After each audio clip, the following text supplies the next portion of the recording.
Hello বন্ধুরা, কেমন আছেন সবাই? আশা করছি অনেক ভালো আছেন সবাই। আমিও আপনাদের দোয়ায় অনেক ভালো আছি।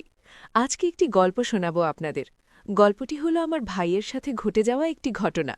প্লিজ ভিডিওটি প্রথম থেকে শেষ পর্যন্ত দেখুন আর ভিডিওটিতে একটি লাইক দিয়ে চ্যানেলটি সাবস্ক্রাইব করুন। গল্পটি শুরু করি এখন। আপনারা সাথেই থাকুন।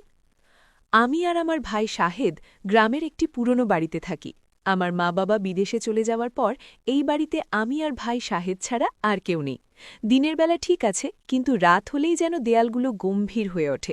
ছোটবেলায় ভাই আমার কাছে খুব নিরাপদ মনে হতো, কিন্তু গত কয়েক মাসে তার দৃষ্টি, তার কথা বলার ভঙ্গি সবকিছুতেই যেন এক অচেনা ছায়া নেমে এসেছে। আমি বুঝি না নাকি বুঝতে চাই না, তার চাহিদাগুলো আর আগের মতো ভাইয়ের দায়িত্ববোধে আটকে নেই, বরং কিছু যেন গভীরে বদলে গেছে। আজ রাতও আকাশে চাঁদ নেই, শুধু কালো মেঘে ঢাকা চাদরের মতো অন্ধকার। আমার ঘরের বাতিটা নিভিয়ে আমি বিছানায় শুয়ে আছি, অথচ মনে হচ্ছে করিডোরের ওপাশে কারো পায়ের শব্দ নরমভাবে এগিয়ে আসছে। শরীরে একটা ঠান্ডা স্রোত নেমে যায়। আমি কান পেতে শুনতে থাকি। শব্দটা থেমে গেল, কিন্তু মনে হয় দরজার কাছে দাঁড়িয়ে কেউ নিঃশ্বাস ফেলছে। বিছানার চাদরটা আরও শক্ত করে জড়িয়ে নেই, যেন চাদরের ভেতরেই আশ্রয় পাওয়া যাবে।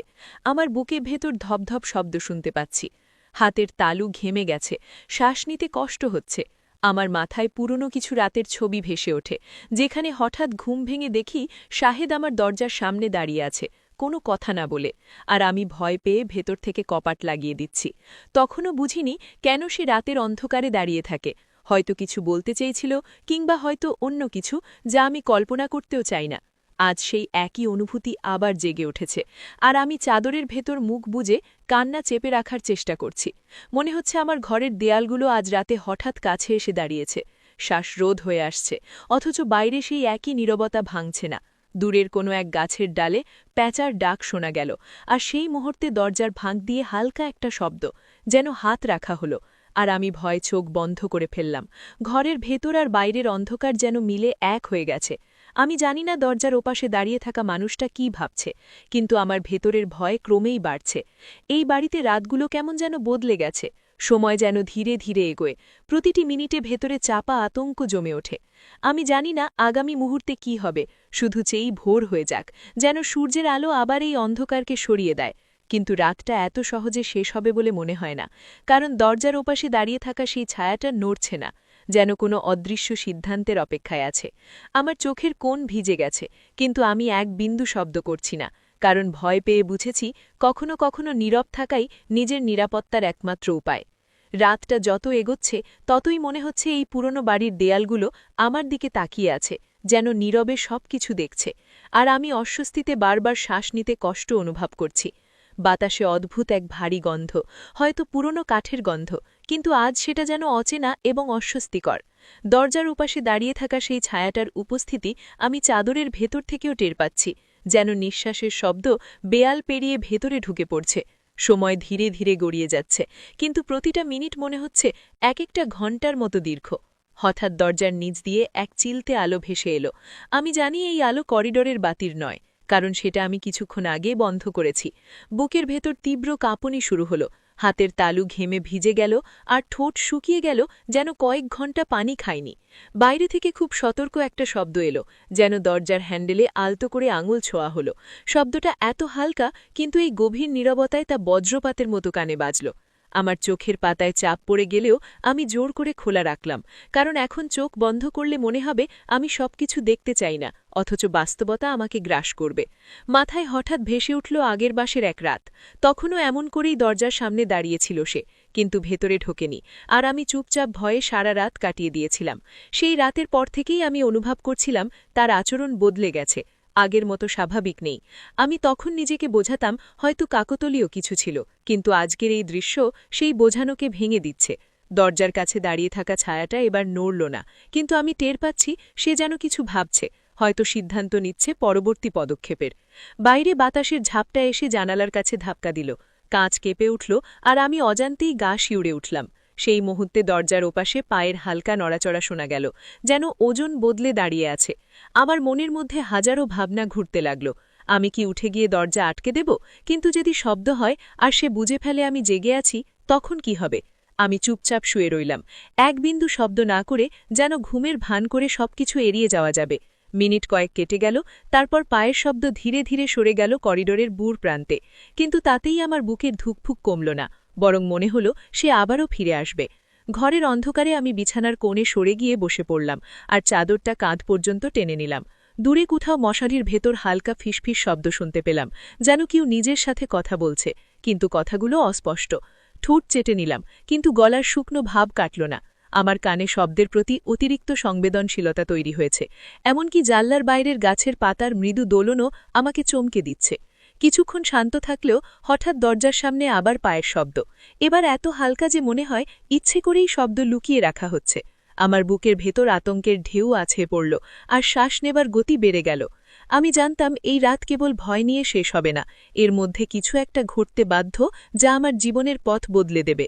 বাইরে হঠাৎ একটা কাঠবিলালি ছাদের টিনে লাফিয়ে পড়ল, শব্দে আমার হৃৎস্পন্দন আরও বেড়ে গেল।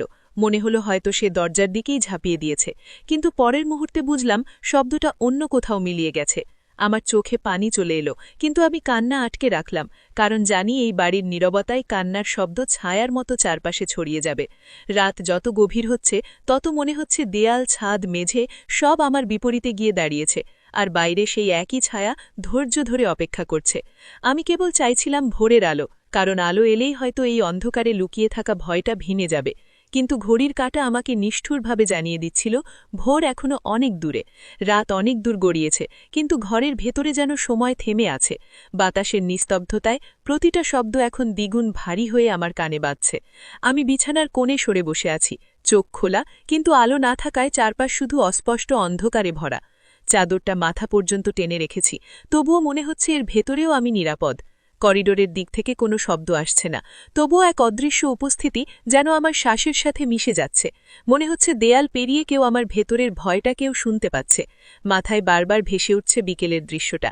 যখন রান্নাঘরের পাশ দিয়ে যাচ্ছিলাম, তখন চারিদিক চোখে এক অদ্ভুত দৃষ্টি ছিল, যা আগে কখনো দেখিনি। সেই দৃষ্টি আমাকে অকারণেই কাঁপিয়ে দিয়েছিল, আর এখন রাতের এই নীরবতায় সেই দৃষ্টি আমার মনে আবার ঝলসে উঠছে।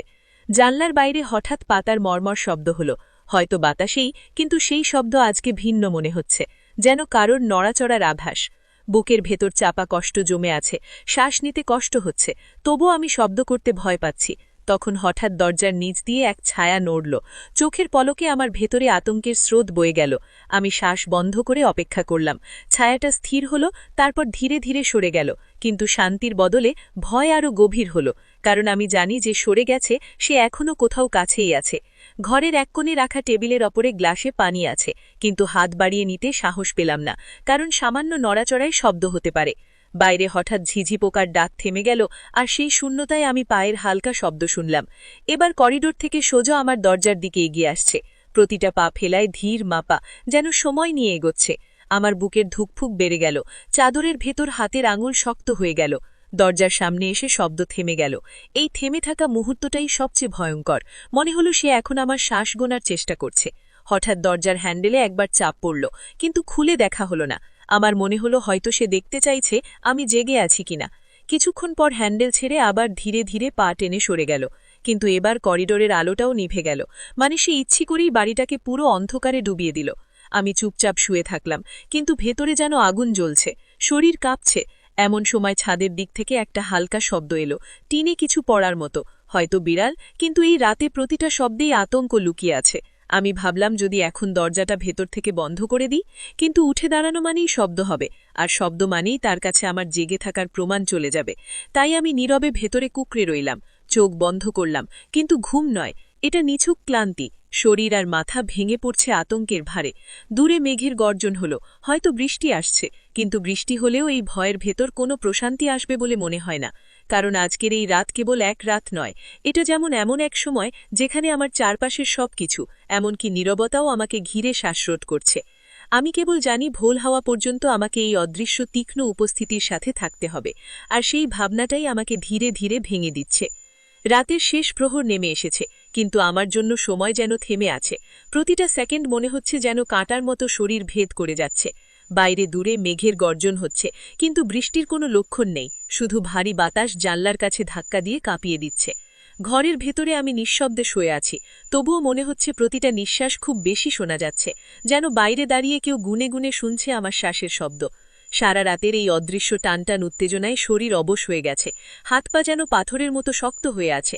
হঠাৎ করিডোরের দিক থেকে হালকা কাশির শব্দ ভেসে এলো, একবার, তারপর আবার, যেন ইচ্ছে করেই আমাকে জানান দিচ্ছে সে এখানেই আছে। আমার বুকের ভেতর হিমে লাগা ঢেউ বয়ে গেল, ঠোঁট শুকিয়ে গেল, কিন্তু পানি খাবার সাহস পেলাম না।